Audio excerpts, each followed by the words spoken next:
مبارک دینا چاہتا ہوں کہ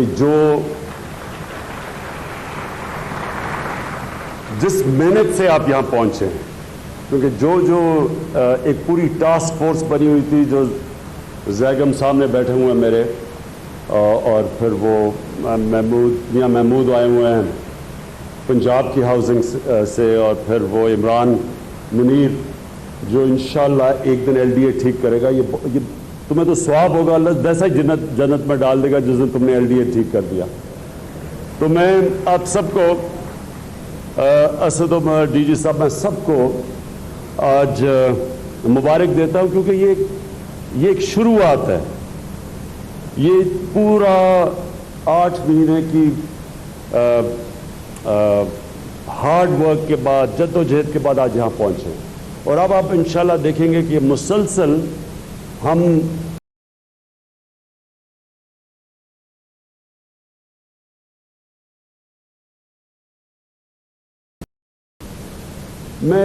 اس سے پہلے میں آپ کو اپنی فلسفی بتانا چاہتا ہوں، جو میں کئی دفعہ پہلے بتا چکا ہوں، لیکن ضروری ہے کہ اس کو بار بار ہم دہرائیں کہ کیا وجہ ہے میری طرح کا آدمی پالیٹکس میں آیا۔ اور اگر آج میں وزیر اعظم ہوں، اور میں کئی دفعہ سنتا ہوں کہ جی ان کو پتہ نہیں ہے کیا کرنا چاہتے ہیں، ان کو نہیں پتہ، جی کنفیوزڈ ہے۔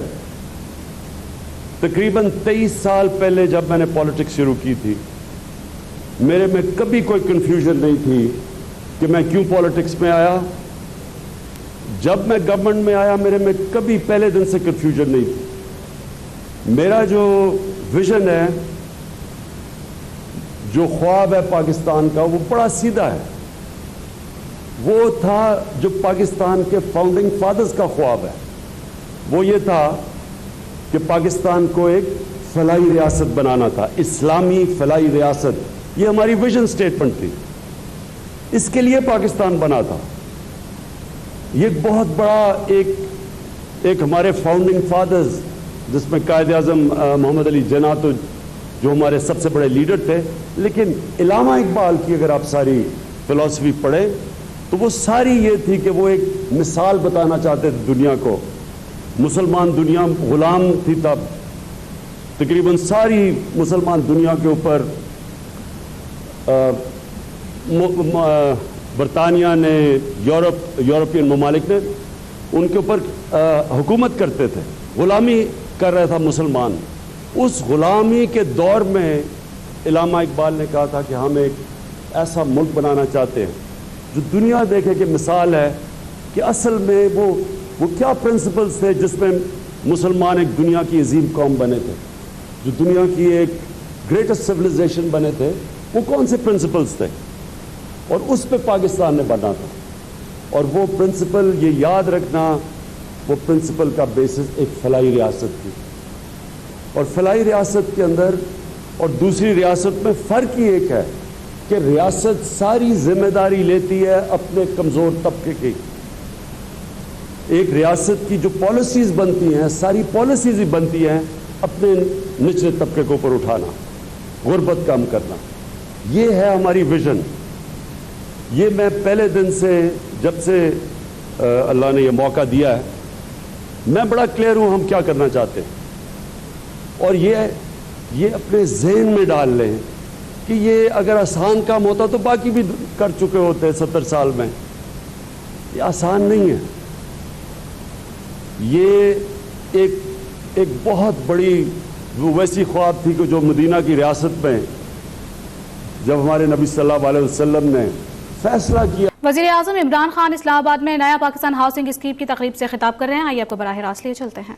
کرنے جا رہا ہے، میں جو بھی کر رہا تھا، میں اس راستے پہ چل رہا تھا۔ کامیابی تو اللہ نے دینی ہوتی ہے۔ یہ بڑی لوگوں کو غلط فہمی ہے کہ میں کوئی کامیابی لیتا ہوں۔ یہ لوگوں کو، یہ بلکہ لوگوں کو غلط فہمی نہیں، یہ تکبر ہے انسان میں کہ وہ سمجھتا ہے کہ میں کامیاب ہوتا ہوں۔ میں کامیاب نہیں ہوتا، میں صرف اس راستے پہ چلتا ہوں، میں کوشش کرتا ہوں۔ کامیابی تو اللہ دیتا ہے۔ جو بھی انسان یہ سمجھتا ہے نا کہ کامیابی میں، یا میں نے کچھ کیا، جب بھی میں کہتا ہے، یہی تو وہ چیز ہے تکبر جس کو اللہ نے شیطان کو جب نکالا تھا جنت سے تو اسی تکبر پہ تو نکالا تھا. تو ہماری کوشش ہے ہم اس راستے پہ چلیں. یہ وہ راستہ ہے جس پہ اللہ نے ہمیں زندگی دنیا میں بھیجا تھا. تو ہمیں وہ ہمارے سے احساس چاہتا ہے کہ کبھی سوچا ہم نے کہ انگلش میڈیم پیسے والوں کے لیے, اردو میڈیم, پھر دینی مدرسے, 3 سسٹم چل رہے ہیں پاکستان میں. صرف چھوٹے سے طبقے کے لیے سول سروس ایگزام بھی ان کے لیے, بڑے عہدے بھی ان کے لیے. عام آدمی کسی نے سوچا کہ ان کو ہم نہ موقع دیتے ہیں اوپر آنے کا. ایجوکیشن سسٹم ہماری قوم میں لوگوں کو نیچے رکھتا ہے. بیسٹ ٹیلنٹ ہمارا اوپر نہیں آ سکتا. ہمارے ہاسپٹلز چلے جائیں, یہ پہلی دفعہ ہم کوشش کر رہے ہیں کہ کے پی میں سرکاری اسپتالوں کو وہ مینجمنٹ سسٹم لے کے آئے جس میں بڑی رکاوٹیں آئیں ہر جگہ. اچھا چینج جو ہوتا ہے نا, چینج کے سامنے سب سے بڑی رکاوٹ ہوتی ہے وہ چھوٹا سا طاقتور مفاد پرست ٹولہ جو ایک سسٹم سے فائدہ اٹھا رہا ہوتا ہے. وہ چینج نہیں آنے دیتا کیونکہ وہ فائدہ اٹھا رہا ہے اس سے. وہ ہر قسم کی رکاوٹیں پیش کرتا ہے. تو ریفارمز جب آپ اصلاحات کرتے ہیں, ریفارمز کرتے ہیں, تو راستے میں ایک چیز آ جاتی ہے رکاوٹ, وہ لوگ جو ایک پرانے سسٹم سے فائدہ اٹھا رہے ہیں. تو آج کیا پہلے دن سے جب سے ہماری گورنمنٹ بنی ہے, وہ کون لوگ ہیں جنہوں نے پہلے دن سے شور مچا دیا کہ جی گورنمنٹ فیل ہو گئی. ابھی تو گورنمنٹ پہلا دن پارلیمنٹ میں تھا, انہوں نے کہا جی فیل ہو گئی. یہ وہ لوگ ہیں جو ایک پرانے نظام سے فائدہ اٹھا کے اربوں پتی بن چکے ہیں. ان کے بچے اربوں پتی بن چکے ہیں. پیسہ ان کا باہر چلا گیا ہے. جب پیسہ باہر جاتا ہے ڈالرز لے کے تو روپے کو یہ نقصان پہنچاتے ہیں, روپیہ کمزور ہو جاتا ہے. اور جب یہاں روپیہ گرتا ہے تو یہاں مہنگائی آتی ہے کیونکہ چیزیں جو امپورٹ ہوتی ہے سب کچھ مہنگی ہو جاتی ہے. لیکن ان کا پیسہ جن کا باہر پڑا ہوتا ہے, ان کے پیسے دولت میں اور اضافہ ہو جاتا ہے. ان کا انٹرسٹ اور پاکستان کا انٹرسٹ ساتھ ساتھ نہیں ہے. یہ جو ہر روز ٹی وی پہ دیکھیں وہی شکلیں بیٹھ کے 10 سال میں آپ نے ملک کا قرضہ 6 ٹریلین سے 30 ٹریلین پہ پہنچا دیا ہے, اور آج تنقید 7-8 مہینے کی پارٹی کے اوپر کر رہے ہیں کہ جی فیل ہو گئی.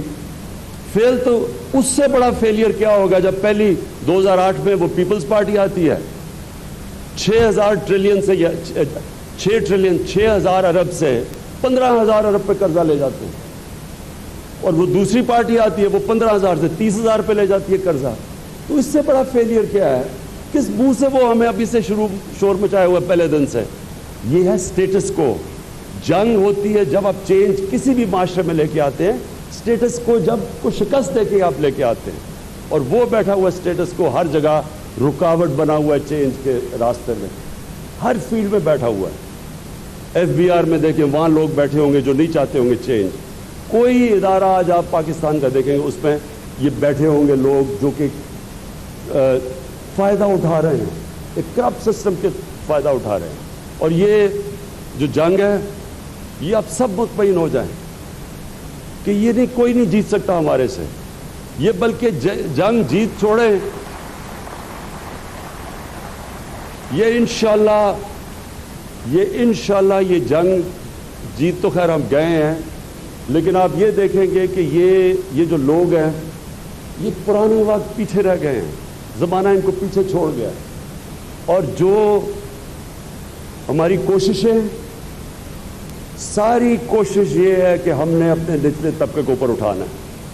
یہ جو ہاؤسنگ ہے, یہ ہاؤسنگ کا میرا پہلا تعلیم تھا, صحت تھا, انصاف تھا, روزگار وہ زیادہ میرا تھا. لیکن ہاؤسنگ کا ایک اس طرح بھی مجھے احساس ہوا کہ ایک گورنمنٹ, ایک سرکاری محکمے میں ایک کوئی اس کا نام میں بھول گیا ہوں, کوئی اقبال تھا جو کام کرتا تھا 2 سال پہلے. اس نے اپنے بیٹے کو امپلوائے کرنے کی کوشش کی کہ کیا اس کا بیٹا بھی اسی محکمے میں آ سکتا ہے. تو انہوں نے کہا کہ نہیں, وہ رولز, وہ اس لیے چاہتا تھا کہ اس کا بیٹا بھی امپلوائے ہو جائے کیونکہ اس کو سرکاری گھر ملا ہوا تھا. تو اس کو ڈر تھا کہ وہ اب اگر وہ فارغ ہوتا ہے, ریٹائر ہوتا ہے, تو اس کا بیٹا وہ ان کو گھر چلا جائے گا اور نوکری بھی اس کے پاس روزگار نہیں رہے گا. تو اس نے پوچھا کہ کیا طریقہ ہے کہ میرا بیٹا اس محکمے میں آ سکتا ہے. اس نے کہتا اگر آپ کام کرتے کرتے مر گئے تو پھر آپ کے بیٹے کو وہ محکمہ روزگار دے دے گا، امپلائی کر لے گا. اس نے چھت سے چھلانگ خودکشی کر لی تاکہ اس کا بیٹا اور اس کا گھر بچ جائے. اب تب میں نے سوچا کہ یہ کتنا لوگوں کے لیے، تنخواہ دار لوگوں کے لیے مشکل چیز ہے کہ ان کے پاس تو کبھی کیش آئے گا ہی نہیں گھر بنانے کے لیے، تو کتنے وہ مشکلوں سے گزرتے ہیں، سوچتے ہوں گے کہ سر پہ چھت نہیں ہے. اور تب ہم نے اس چیز کے اوپر سوچنا شروع کیا اور پھر یہ بڑا چیلنج دیا کہ پاکستان میں 1 کروڑ گھروں کی کمی ہے، اور اس میں خاص طور پہ جو سیلریڈ لوگ ہیں، تنخواہ دار لوگ ہیں، ان کے پاس پیسہ نہیں ہے. لہٰذا یہ ہمارا بڑا ایمبیشس ٹارگٹ ہے 50 لاکھ گھروں کا. میں یہ سمجھتا ہوں کہ یہ جو لانچ ہوئی ہے، آپ انشاءاللہ دیکھیں گے کہ جو ڈیڈیکیشن ہے ہماری جو ڈی جی کی اور خاص طور پہ سیکرٹری عمران زیب کی، اور اس کے بعد جو ہماری ٹاسک فورس بیٹھی ہوئی ہے، باہر سے انویسٹرز، جس طرح عمران زیب نے کہا، انویسٹرز کی لائنیں لگی ہوئی ہیں. ایک چیز یاد رکھیں کہ ہم کئی دفعہ، اور یہ ہے بھی، ہمیں اپنی آبادی کنٹرول کرنی پڑے گی، اس میں کوئی شک نہیں ہے، لیکن اس آبادی یہ بھی یاد رکھیں کہ یہ بہت بڑا اثاثہ بھی ہے ہمارا. دنیا سے لوگ آ رہے ہیں، مشکل حالات ہیں، لیکن انویسٹرز آ رہے ہیں اس لیے کہ ان کو وہ دیکھتے ہیں کہ پاکستان 21 کروڑ لوگوں کا ملک ہے، اس کی 60% آبادی 30 سال کی عمر سے کم ہے. تو یہ ہماری بہت بڑی ایڈوانٹیج ہے. اور ہم نے یہ جو لانچ کیا اپنے آپ، اب جو اپنی ہاؤسنگ لانچ کیا ہے، اس کے اندر ہماری کوشش یہ ہے کہ پرائیویٹ سیکٹر آئے، اور پرائیویٹ سیکٹر کے اندر کنسٹرکشن کے اندر نوجوان اپنی فرمز بنائیں تاکہ ان کو روزگار ملے، وہ اپنی آپ خود بزنس کریں، بزنسز بنیں. اور پھر ہم نے یہ جو کچی آبادیاں ہیں، کسی نے آج تک نہیں سوچا کچی آبادیوں کا کیا بنے گا. کراچی کے اندر تقریباً 40% کراچی کے لوگ کچی آبادیوں میں رہتے ہیں. یہاں اسلام آباد میں، سینٹر میں، علاقوں میں کچی آبادیاں. تو مجھے اب میں یہ آپ کو کہہ رہا ہوں کہ انسان جب اس راستے پہ لگتا ہے تو خود ہی چیزیں اللہ اس کو دکھاتا رہتا ہے. ایک چائنیز کمپنی ابھی کل ملنے آئی. اب یہ سوچیں کہ انہوں نے ہمیں بتایا کہ ان کے پاس اب جو ٹیکنالوجی ہے وہ فیکٹری بھی یہاں لگائیں گے، پری فیبریکیٹڈ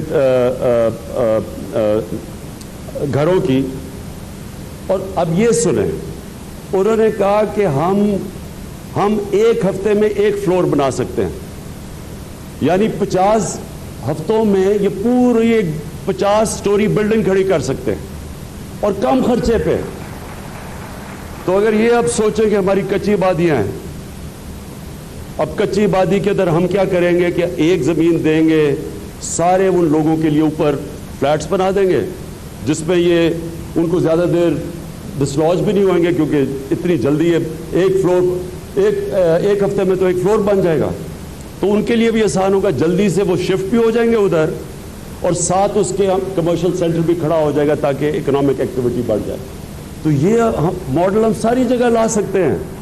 وہ بیچارے جو لوگ رہتے ہیں کچی وادیوں میں، نہ ان کے پاس کوئی فیسلٹیز، نہ امینٹیز، وہ ایک دم اس سے فائدہ اٹھا سکتے ہیں، اور یہ کنورٹ ہو جائیں گی ہمارے سارے شہر کے اندر جو کچی وادی ہے.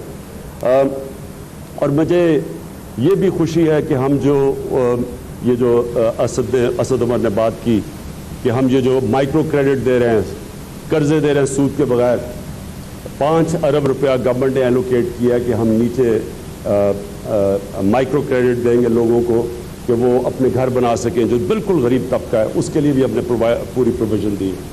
لیکن جو سرکاری نوکر ہیں ان کے لیے بڑا آسان ہوگا. ابھی 25,000 فلیٹ ہم پنڈی اور اسلام آباد میں بنا رہے ہیں، جس طرح ابھی اناؤنس کیا. 1 لاکھ انشاءاللہ فلیٹس ہم بلوچستان میں بنا رہے ہیں، جو میں جا کے اناؤنس کروں گا. 6,000 آزاد کشمیر میں، اور ایک پرائیویٹ انویسٹر اس نے خود آ کے کہا کہ میں زمین دے رہا ہوں، اور اس کے اوپر انشاءاللہ 14,000 ہم فلیٹس بنا کے دے رہے ہیں. میں آخر میں اپنی قوم سے صرف یہ کہنا چاہتا ہوں کہ ایک چیز یاد رکھیں، جب ایک سٹرگل میں ہوتے ہیں لوگ، سٹرگل جو ہوتی ہے نا، سٹرگل کبھی بھی سیدھی لائن میں نہیں ہوتی.